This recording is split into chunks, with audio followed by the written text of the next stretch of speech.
សួរពុកម៉ែបងប្អូនទាំងអស់គ្នាថ្ងៃជួបគ្នាសារជាថ្មីនៅក្នុងវីដេអូនេះខ្ញុំមកធ្វើការដកស្រង់សំណួរបងប្អូន2សំណួរមកធ្វើការឆ្លើយជូនបងប្អូនហ្នឹងហើយអញ្ចឹងបើសិនជាបងប្អូនចង់ដឹងសំណួរគាត់សួរបែបណាបងប្អូនកុំភ្លេចជួយចុច Subscribe ចុចរូបកណ្ដឹងហើយបងប្អូនអាចចូលក្នុង Facebook ជួយចុច Follow Page ខ្ញុំបាទផងហើយសម្រាប់ YouTube របស់ខ្ញុំបាទសប្តាហ៍ថ្ងៃនេះគឺអត់សូវជាមាន view ទេបងប្អូនណាហើយបងប្អូនជួយគាំទ្រជួយ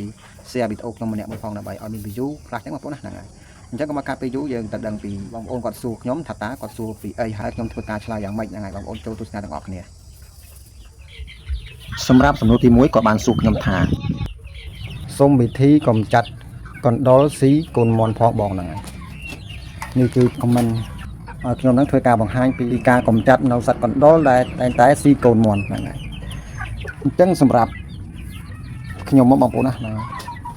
គឺទ្រង់មន់ខ្ញុំនេះគឺយប់ឡើងអីកណ្ដុររត់ស្វែងស្វាត់ជាពិសេសគឺឲ្យឆ្នោតចំណីនេះឆ្នោតចំណីហ្នឹងគឺចំណីវាសល់អញ្ចឹងណាកណ្ដុរហ្នឹងវាមកស៊ីប្រងទៀតតែម្ដងហ្នឹងហើយអញ្ចឹងសម្រាប់ខ្ញុំអត់មានវិធីសាស្ត្រអីទៅការពារអាកណ្ដុរហ្នឹងបានទេហ្នឹងហើយព្រោះអាខ្សាច់កណ្ដុរនេះបើយើងកំចាត់វាឲ្យងាប់ក៏ដោយក៏វាងាប់មួយរយៈក្រោយមកគឺវាកើតមកទៀតដោយសារអីដោយសារតែវាផ្លាស់ប្ដូរទីតាំងពីកន្លែងមួយទៅកន្លែងមួយហ្នឹងហើយយើងកំចាត់ងាប់នៅកន្លែងយើងហ្នឹងហើយសត្វអាកណ្ដុរពីទីតាំងផ្សេងទៀតវាមកអញ្ចឹងណាចឹងវាអស់ទេហ្នឹងហើយអ្វីដែលសំខាន់នោះគឺយើងដែលជាម្ចាស់ទ្រង់ហ្នឹងយើងការពារបិទបាំងវាដោយវិធីសាស្ត្រណាមួយធ្វើម៉េចកុំឲ្យអាកណ្ដុរហ្នឹងវាចូលបានសម្រាប់កូនមន់ណាបងប្អូនសម្រាប់មន់ធំប៉ុណ្ណេះអត់បញ្ហាទេព្រោះធំប៉ុណ្ណេះវាចេះការពារខ្លួនវាហក់លោតកិច្ចចំណេះកិច្ចចំណោះបានហើយតែជាពិសេសសម្រាប់កូនមន់ហ្នឹងហើយអញ្ចឹងអ្វីដែលសំខាន់នោះគឺយើងជាអ្នកថែទាំមន់ហ្នឹងយើងត្រូវតែចេះការពារបិទបាំងយ៉ាងម៉េចយើងច្នៃប្រឌិតទ្រង់បែបណាដើម្បីការពារកុំឲ្យអាពួកអាកណ្ដុរហ្នឹងវាចូលទ្រង់មន់យើងបានហ្នឹងហើយដូចជាបងធ្វើទ្រង់ធម្មតាក៏បានដែរហើយបងទិញសំណាញ់ប្រភេទសំណាញ់ដែកហ្នឹងហើយសំណាញ់ដែកបែបនេះហ្នឹងហើយ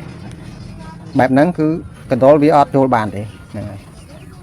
តែសម្រាប់ទ្រង់នេះគឺខ្ញុំទិញមកស្រាប់ទេហ្នឹងហើយតែអាសំណាញ់នេះហ្នឹងហើយអាសំណាញ់ហ្នឹងគឺគេមានលក់ហើយយើងឆ្នៃក្រងទ្រង់ដោយខ្លួនឯងមកធ្វើពីឈើក៏បានធ្វើពីអីក៏បានដែរដែកក៏បានដែរទៅតាមអ្វីដែលយើងមានហ្នឹងហើយអញ្ចឹងយើងទិញអាសំណាញ់ដែកនេះមកហុំពតវាមក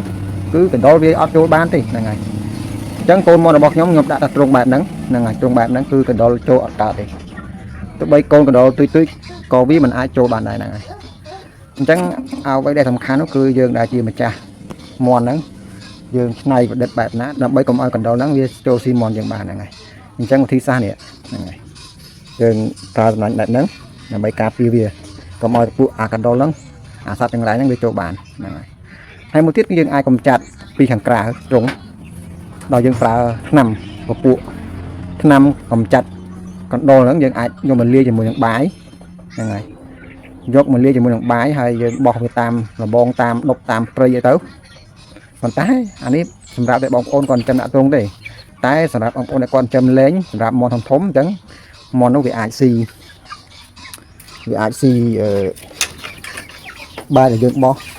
លាយថ្នាំហ្នឹងអញ្ចឹងមន់អាចងាប់បានហ្នឹងហើយអញ្ចឹង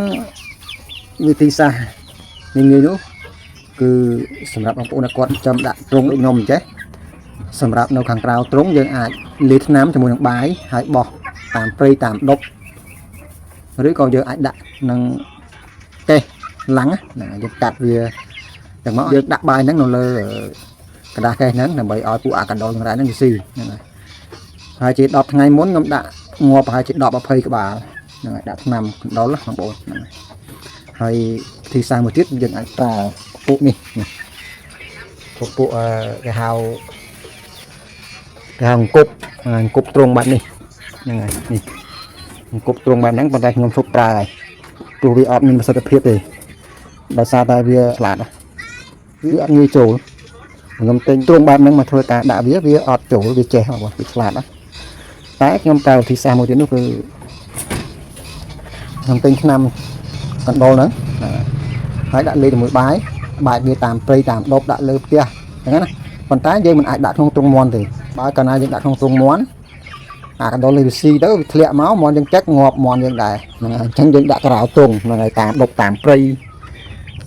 តាមគុំស័យតាមគុំដប់ឡាយណាមួយដែលបងប្អូនគិតថាវាមានកណ្ដុរហ្នឹងហើយឬក៏កន្លែងរុនកណ្ដុរអីចឹងណាហ្នឹងហើយអញ្ចឹងទីសាស្ត្រមានតែប៉ុណ្្នឹងទេហើយអ្វីដែលសំខាន់នោះគឺយើងដែលជាម្ចាស់មន់យើងការពារដោយទីសាស្ត្រហ្នឹងហើយទិញសំណាញ់ប្រភេទដែក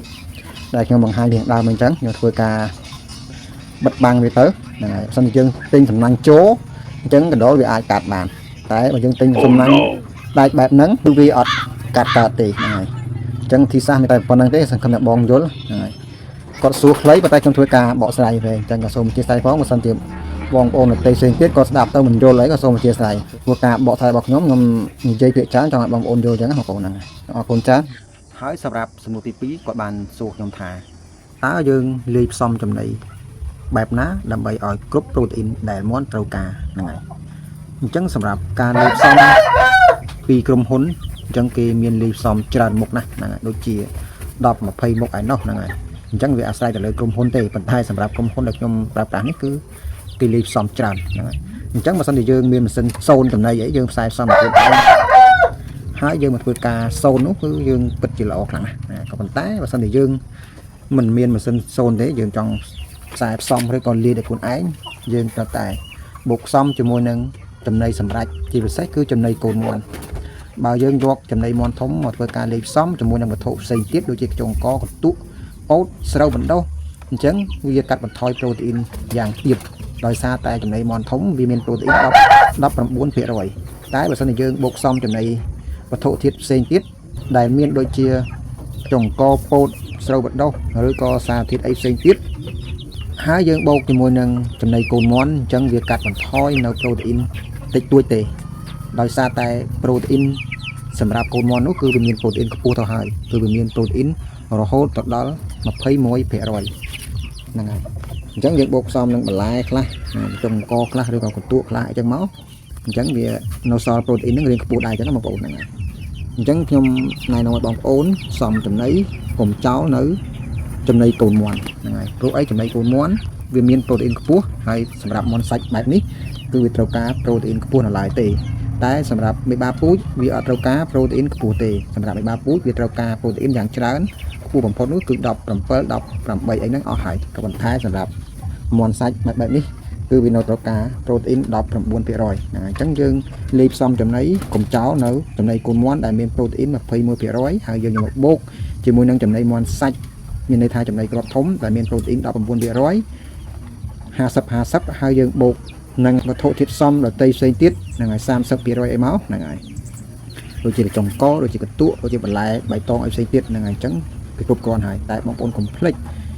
បូកផ្សំនៅសារធាតុរ៉ែនិងកាល់ស្យូមដើម្បីបង្គ្រប់វាឲ្យគ្រប់នៅសារធាតុដែលបានត្រូវការហ្នឹងហើយអញ្ចឹងវីដេអូនេះឆ្លើយជូនបងតែប៉ុណ្្នឹងទេអរគុណច្រើន